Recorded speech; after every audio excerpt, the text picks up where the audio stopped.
Welcome, everyone, to Mythstorie, a podcast about myths and history. I am one of your hosts, Bryant, with my permanent guest, Cammy. Hello, Cammy. Hello, Bryant. How are you doing? I'm well. How are you? I am fantastic. We are back with another episode where each week we bring you a story or legend, give you that tale, and then we'll talk about some of the history behind it. And we have a weird subject today. I think I say that a lot, though. So this is just a normal show in that case. Then weird is normal. So, Cammy, what are we discussing? We are discussing the myth of the man in the moon. That's right, which is like I said, it's interesting. So Cammy has a nice specific one that you may be familiar with, but then I'll kind of cover some of just like I said, the history behind it. But we'll talk about the fact that there's a lot more than just the man in the moon. Some cultures see like an animal and stuff like that. So Cammy, why don't you regale us with your story of the man in the moon? Okay, sure. I will go over my sources first. So I used Chabad.org, 10 Classic Jewish Teachings About the Moon by Menachem Posner. The Face of Jacob in the Moon, Mystical Transformation of an Attic Myth by Elliot Wolfson, and umsl.edu from Book 7, Myths of the Holy People. And then I also used Wikipedia, specifically their Man in the Moon entry. Yeah. So our story begins with Jacob fleeing his home to escape the ire of his brother Esau. Jacob has tricked his father upon his deathbed by bringing him savory meat and dressing in the skin of goats so his blind father could not distinguish him from his brother Esau. His brother was due a blessing in the birthright of the firstborn, but Jacob received it instead. When Esau learned of his brother's trickery, he vowed to kill him. Jacob hid from his brother. During this time, Rebekah, the mother of Jacob, pleaded with Isaac, his father, to send both of his sons to different lands to find their wives, so that Esau would be too far from his brother to bring harm to him. Isaac sent Jacob to Haran during his journey. Jacob grew sleepy and rested for the night. He used stones for pillows and drifted into sleep. His dreams showed to him all of the angels of heaven ascending and descending a ladder that went from the place where he slept to the heavens and the throne. The angels spoke to each other as they climbed up and down. Look at his face upon the throne. And each angel climbed up to heaven to look upon the throne, and then back down to look upon his features.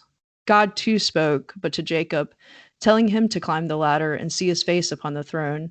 Jacob refused to climb, for he was frightened of what he would see, but God would show him of his divine nature in another way. Later, he sent an angel to wrestle with Jacob. They struggled all night, with Jacob receiving an injury to his leg. The angel had Jacob pinned to the ground when he suddenly remembered through the struggle that he was not Jacob, but Israel. And speaking his own name, he overtook the angel. Jacob then knew his divine origins. Now knowing his true name and that he too was a divine being, Jacob understood his purpose. He felt unworthy until this point, but now that he knew he had God's blessing. He now also understood that even though he was smaller than his brother Esau, who was like the sun, he himself was like the moon, the smaller of the two celestial bodies, but no less important. For when the sun shone brightly all day, it was never seen at night. For on this earth, Esau's light would be bright. He would not take part in the world to come. The moon, even though it is dim, can be seen in both day and night. So Jacob, though he was less imposing, would have not only part of this life, he was promised a part in the coming world. So God had put his image on the throne of glory, and that image was now engraved on the moon, so that all people could know of their part in the world to come. Aw, that's just so nice. Yeah. I mean, like, really, except for the trickery and the... Well, when you gotta wrestle with an angel, it just sometimes has to go down like that. That's really cool. I didn't look into this story, so and I didn't know the story before this, so that was really nice. That was my first introduction to it. Very cool. That's wild. Yeah, that is one of the many famous myths or stories regarding like seeing a figure in the moon. They date back, I mean, as far as time kind of is for the most part. I imagine, like in a lot of ways, they're oral histories because they have connections to religions and cultures that practice oral history, like the Norse and the Mesoamerican societies and things like that didn't really write down all this stuff. But seeing like a Jewish heritage story, that's really really cool. That I do want to it is so specify, specific. Yeah. yeah, that this did not come directly from any actual like the Torah or Yeah. the Bible even. It was basically from the later like medieval Jewish mysticism. Okay. Cool. Yeah. That's what I have. I have a very small blurb about it too, and then yeah, it said medieval Jewish tradition that the image of Jacob is engraved on the moon. That's sort of like a blurb that I have from Wikipedia and a couple other sources. So that's awesome. Well, that's how it happened. Yeah, it's cool. I guess I could start like one thing I notice is in a lot of Western or European cultures, the guy, the man in the moon, the origin is someone who's sort of sent to the moon, either in a positive way or in some cases he's banished to the moon. It's someone, and like there's a woodcutter who's banished to the moon in a lot of famous European stories. So it's like a punishment of being put Oh, on the moon. there's actually going back to that. I was Hmm. when I was reading about this story, there is a story about a man that I think like if you read in the Bible, he's bringing along sticks and he's working on the Sabbath. Hmm. And so he was punished by the people. They threw stones at him. But in like later in this tradition, you're seeing him being banished to the moon. Just yeeted on up there, Right. right? That's the term in the Bible, right? Now, yeah, it's interesting. Like that's one thing I kept saying. I mean, there's tons of different kind of versions of this too. I like we were talking about this before. We're likely going to come back to some of these other stories that are a little more fleshed out. One of my favorite ones is the Japanese-based one. It's called The Tale of the Bamboo Cutter, but people might know it too as Princess Kaguya. It's a movie that just came out from the Studio Ghibli guys. They do like My Neighbor Totoro and stuff. They did their own version of this, and it's really cool because they sort of believe like there's like a people from the moon kind of divinely coming down, and it's more of a positive thing than someone being like banished to the moon and stuff like that. But the funny thing, so this kind of reminds me of our Bloody Mary episode, where this is more of a to talk about this. There's more of a psychological association here, and that's with the phenomena of pareidolia. That's the phenomena where you kind of you see things and imagery that's not necessarily there. So like Cammy was saying, like you look at a wall socket, you can see a little face. There's actually a really great subreddit for this stuff where people post all sorts of awesome things like that, and that's sort of the root of this. And what I kind of like is, like I said, so many cultures have their own different way of seeing it, and it's connected to things like Rorschach tests and stuff like that, like the idea of pareidolia, and it evolved over time too.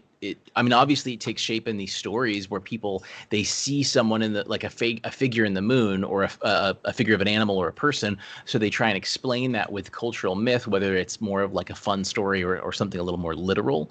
And that kind of just depends on the culture, but over time too, you would see this come in like art in the like pre-Renaissance and Renaissance era, and it would keep going on, and so humanity kind of I think became like way more aware of it and started utilizing it. It's mentioned in Shakespearean plays of seeing a figure in the moon and stuff like that. So there was this awareness of being able to see an image in something, and the word pareidolia or pareidolia it comes from the Greek word para, which means beside or alongside or instead of, and the noun eidolon, which means image, form, or shape. Which, when I heard that word, I was like, I've heard eidolon before, and that's because it was used in Final Fantasy IX. So there's Bryant's Final Fantasy reference of the day.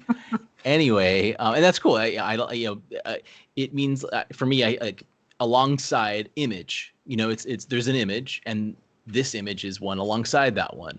You know, and pareidolia can also be used to reference things like hidden messages in music. So like, when you play Queen backwards and it tells you how to kill your parents, that's pareidolia. So and the Was Rorschach that test and Queen stuff or like the that. Beatles? Both. You were correct on Okay. both of Okay. those. Yeah. One teaches you how to cook weed, and then the other helps you kill your parents. So Cook weed. cook weed. Yep.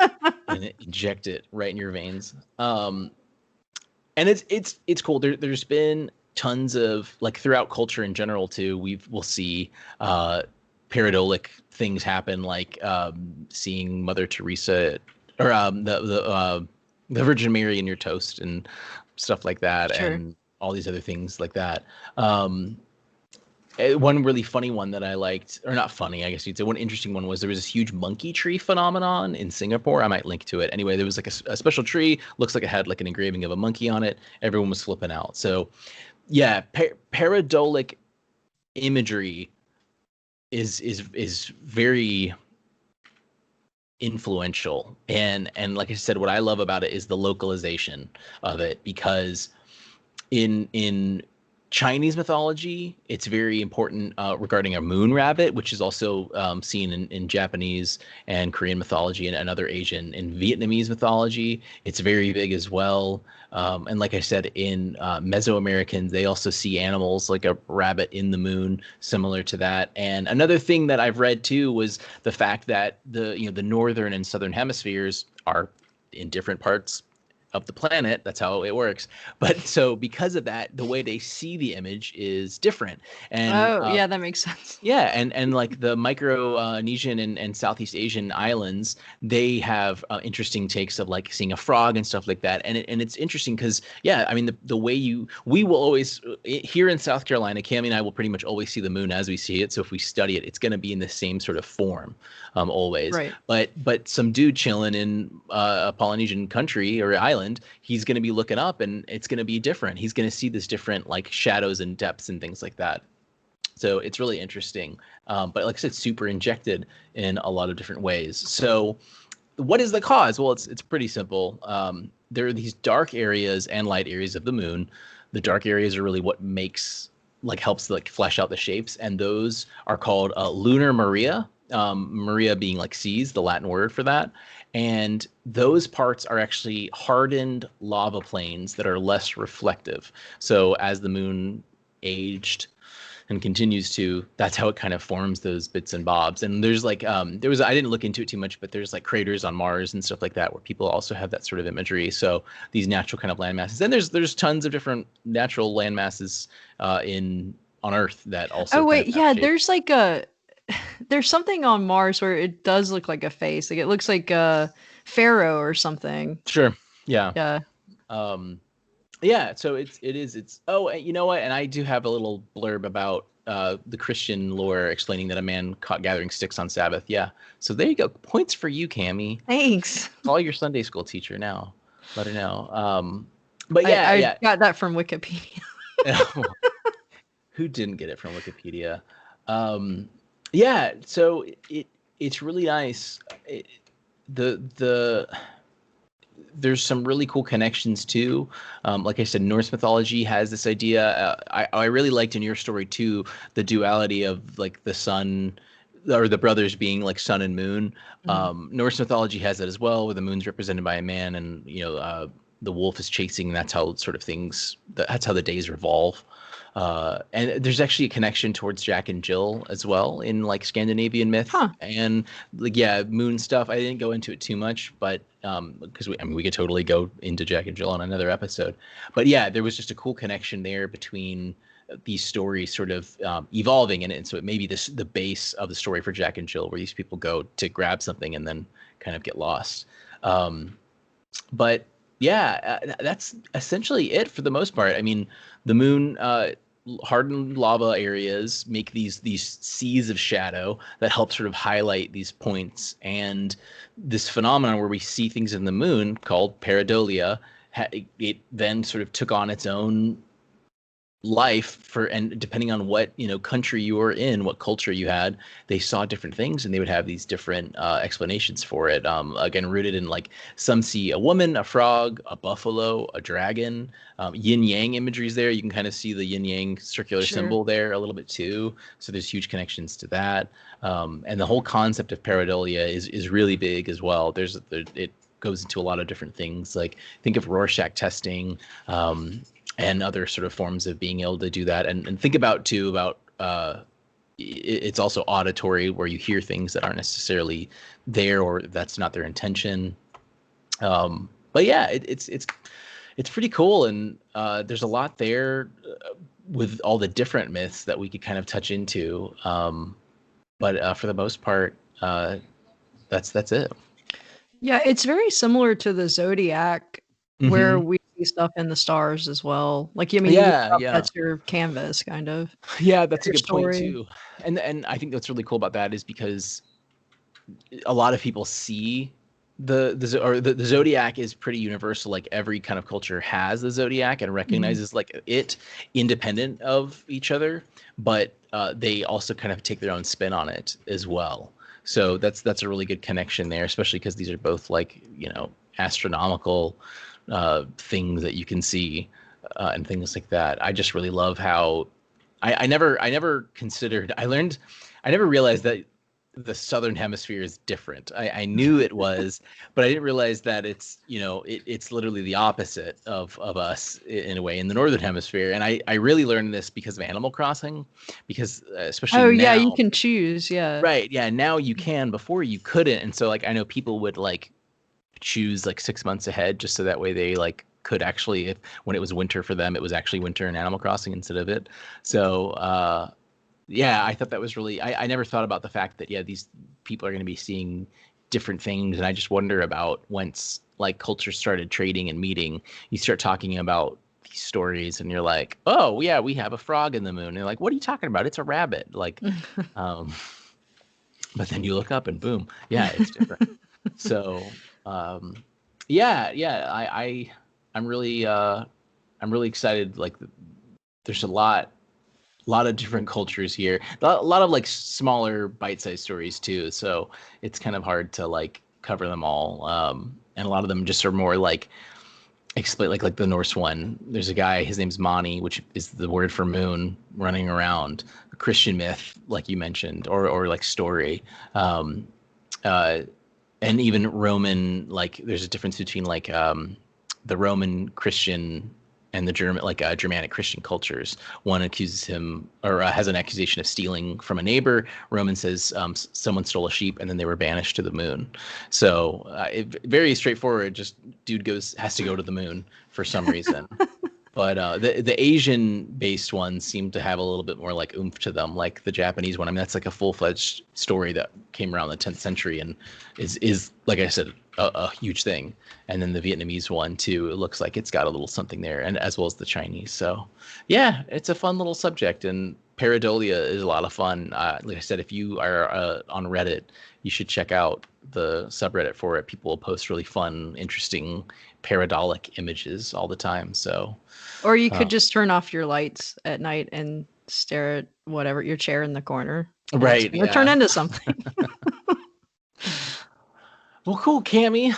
Thank you for your story. That was a really nice way to kind of get into it, a different way too. I really appreciate that, and I hope that this scientific episode of Mythstorie was engaging, because the science part was for free. Normally, it's just myths and history. But yeah, thanks for listening in, everyone. Don't forget, we're here every Wednesday, and we've got episodes, the Podicus Magnus episodes, every other Friday with Peter, where we'll jump into stuff that's a little more, or we'll jump into stuff a little more in depth. You may have been noticing too, we've been putting ads in our episodes of fellow podcasts. Please give them a shot when you can and support them. They've been doing the same for us. So we're also working to get some groovy music, original music to add to spicing things up. But we appreciate if you have any feedback. Facebook group is a great way to go. Mythstorie with an IE, myth and story with an IE. We're on Facebook. You can follow us on Twitter now too. Cammy, what else do I We have need to an say? Instagram, YouTube Yes, that's now. right. Yeah, that's right. Yeah, you can see Cammy and I discussing this now on YouTube if you like, or you can listen to us, of course, on audio on pretty much every major podcasting service. So I think that about does it. Thanks again, Cammy. Thank you, Bryant. All right, everyone. We'll see you next time.